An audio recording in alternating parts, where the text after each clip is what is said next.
Shalom Adonai, eu sou o pastor Valdeli Pécrate e você está no canal do Itaderge. Itaderge é Instituto Teológico das Assembleias de Deus do Rio de Janeiro. É o nosso curso esse que nós temos básico, médio e o bacharel em teologia. Se você ainda não se matriculou, matricule-se já. O nosso contato vai estar aqui embaixo, na descrição, e você pode estar fazendo contato com a gente para estarmos assim fazendo a sua matrícula e você estará aprendendo da teologia conosco. Nós estaremos assim fazendo uma reflexão dentro de um texto bíblico e para o nosso canal. E também eu peço você, desde já, que você deixe o seu like, compartilhe esse canal, ative o sininho para estar recebendo novos vídeos e também você se inscreva no canal. E assim você estará propagando a obra de Deus, a palavra de Deus, aos corações que estão precisando, necessitando de ouvir a palavra de Deus. Compartilha este canal e vai ser uma bênção para a glória de Deus. Nós estaremos fazendo uma reflexão bíblica no livro de Atos dos Apóstolos, no capítulo de número 9 e versículo de número 15. Atos, capítulo 9, versículo 15, que diz assim: Disse-lhe, porém, o Senhor, vai, porque este é para mim um vaso escolhido para levar o meu nome diante dos gentios e dos reis e dos filhos de Israel. Bom, esse texto é um texto que está inserido dentro de Atos dos Apóstolos, no capítulo de número 9 e no versículo 15. O capítulo 9 de Atos dos Apóstolos é o livro escrito por Dr. Lucas, o médico amado. É o 44º livro da Bíblia, é o 5º do Novo Testamento. E é escrito por Lucas, o escritor que escreveu também um exemplar que traz o seu nome, o Evangelho de Lucas. Evangelho do Senhor Jesus, que segundo escreveu Lucas. E ele escreve também o segundo exemplar, que é o livro de Atos dos Apóstolos. Atos dos Apóstolos, porque narra a história dos Atos dos Apóstolos propriamente dito, a igreja primitiva. Segundo os teólogos, nomeiam este livro como livro também do Espírito Santo, porque é o livro que mais fala a respeito do Espírito Santo, de um estudo pneumatológico.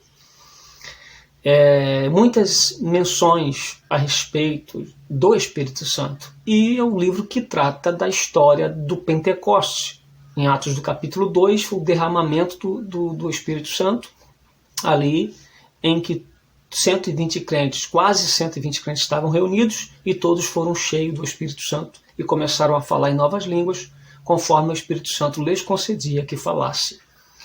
Então, mas é claro que toda a Bíblia é livro inspirado pelo Espírito Santo e nós vamos encontrar menção, inserções, textos que tratam a respeito da pessoa do Espírito Santo. Embora o Antigo Testamento ele é um pouco assim, você não vai encontrar tantos detalhes a respeito da Trindade, mas a revelação é progressiva. Então, por isso que em Atos dos Apóstolos está mais claro falando da pessoa do Espírito Santo, mas em toda a Bíblia nós temos respaldo para provar a primeira pessoa, segunda e terceira pessoa da Santíssima Trindade, que é o credo, que é o que nós cremos, que na essência Deus é uno, quanto à personalidade é trino. Mas não é o assunto que iremos tratar aqui nesse estudo propriamente, nesta reflexão bem reduzida, bem diminuto, mas também que eu quero que você aprenda o que nós iremos explicar. Atos dos Apóstolos, capítulo de número 9, é um texto que está narrando o seu contexto, em que o apóstolo Paulo, que era Saulo de Tarso, que perseguia o povo de Deus, e depois nós estaremos gravando um outro vídeo, será que Saulo foi mudado para Paulo, porque Saulo era perseguidor, então agora depois da sua conversão ele se torna Paulo? Nós vamos estar explicando aí, será que é isso mesmo? Nós vamos entender o que a Bíblia fala de Saulo e de Paulo. Nós vamos entender. É a mesma pessoa, é óbvio, mas estaremos explicando melhor aí essa questão. Então, o capítulo 9 fala que Saulo de Tarso ele está perseguindo o povo de Jerusalém para Damasco. No caminho, Saulo ele teve uma surpresa. De repente, ele encontra com um clarão, ele dá de frente com um clarão, uma luz muito forte, e ele cai, alguns usam o termo cai do cavalo. O cavalo não está aqui no texto bíblico, mas digamos que era o meio de transporte mais usado naquela época, e quem sabe, provavelmente, ele pode ter caído do cavalo, e aí assim ele caiu já cego. E ele ouve aquela voz, Saulo, Saulo, por que tu me persegues? Por que tu me persegues? Saulo estava perseguindo os servos de Deus, ele estava indo para após a morte de Estevão, ele fez parte da morte de Estevão, do apedrejamento de Estevão. Saulo estava lá, vendo aquilo tudo, e ele guardava roupas daqueles homens que apedrejaram Estevão, e Saulo estava ali participando. Depois da morte de Estevão, ele persegue os irmãos que fugiram, saíram em direção a Damasco. Saulo então foi para poder também, delegado, ele estava com a ordem de prisão e de perseguição daquele povo, daqueles irmãos que estavam indo para Damasco, que foram em direção a Damasco. Então ele sai em direção para poder prendê-los. E no caminho ele tem uma surpresa. Ele ouve essa voz, Saulo, Saulo, por que tu me persegues? Duro para ti é lutar ou recalcitrar contra os meus arguilhões. E a gente costuma dizer que o texto está bem claro quando diz Saulo, porque tu me persegues. Então perseguir um homem de Deus, perseguir uma mulher de Deus, perseguir um servo de Deus, não está perseguindo propriamente o homem ou a mulher de Deus. Os servos de Deus, está literalmente perseguindo o próprio Deus. Então cuidado com isso.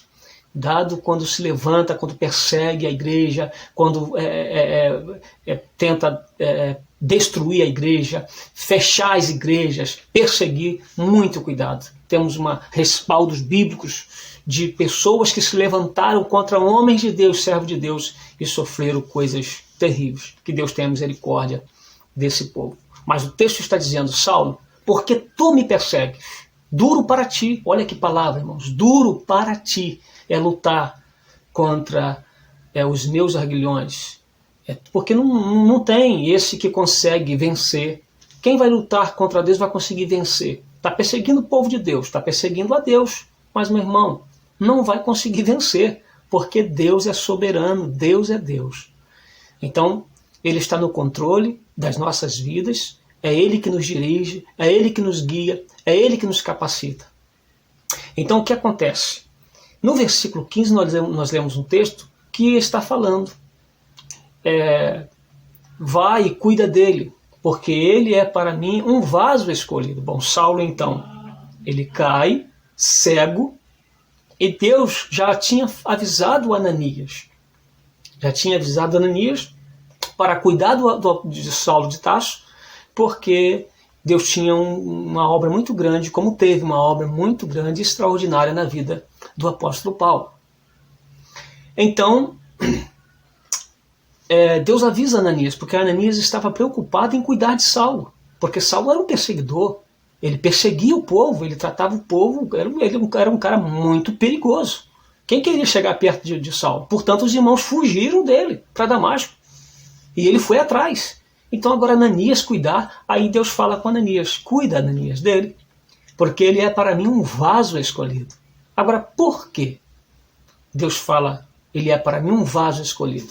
Bom, primeiro ponto para a gente entender os textos, precisamos entender os seus contextos. Agora, às vezes precisamos trabalhar com contexto histórico para entender o texto bíblico. Precisamos trabalhar com contexto cultural, a cultura da época. Você às vezes vai entender um texto que está um pouco complexo através da cultura judaica.